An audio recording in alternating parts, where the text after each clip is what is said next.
माझं सोलापूर न्यूजमध्ये आपल्या सगळ्यांचं स्वागत। मुंबईहून हैदराबादकडे वेगाने निघालेल्या रुग्णवाहिकेचे स्टेअरिंग अचानक जाम झाल्यानं ती डिवायडरला धडकून पलटी झाली।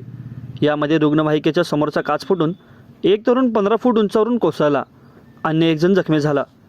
जुना पुणा नाका पुलावर शनिवारी सकाळी 8:45 वाजण्याच्या सुमारास हा धक्कादायक अपघात झाला। यामध्ये दोघांवर शासकीय रुग्णालयात उपचार सुरू आहेत। मोहन शिवाजी देवाळकर वय वर्ष 33, सूरज अशोक पांडे वय वर्ष 32, दोघेजण राहणार कोल्हापूर अशी जखमींची नावे असून अधिक मिळालेली माहिती अशी की MH03CV 7836 या क्रमांकाची रुग्णवाहिका घेऊन वरील जखमी कोल्हापूरकडून हैदराबादकडे येथून रुग्ण आणण्यासाठी निघाले होते। ही गाडी बाळे पार करून जुना पुणा नाका पुलावरून पास होताना अचानक गाडीचे स्टेअरिंग जाम झाल्याने चालकाचा ताबा सुटला। यामध्ये रुग्णवाहिका डिवायडरला धडकून पलटी झाली। रुग्णवाहिकेच्या समोरील काच फुटून आतील तरुण सूरज पांडे हा पुलावरून जवळपास 15 फूट खाली कोसळला। यात त्या दोन्ही हाताला मुक्का मार लागला, तर मोहन देवाळकर याच्या डोक्याला व हाताला पायास गंभीर जखमी झाले। दोघांनाही तातडीने शासकीय रुग्णालयात हलवण्यात आले। त्यांच्यावर सध्या उपचार सुरू असून सध्या दोघे शुद्धीवर असल्याचे डॉक्टरांनी सांगितले आहे।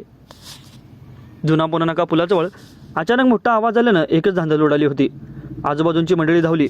वाहतूक पोलिसांनी घटनास्थळी धाव घेत तोपर्यंत फौजदार चौडीच्या पोलिसांनी धाव घेऊन प्रथम जखमीला रुग्णालयात उपचारासाठी हलवण्यात आले।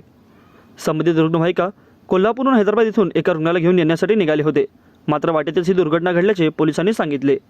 माझं सोलापूर न्यूज या यूट्यूब चॅनलला सबस्क्राईब करा आणि बेल आयकॉन प्रेस करायला विसरू नका।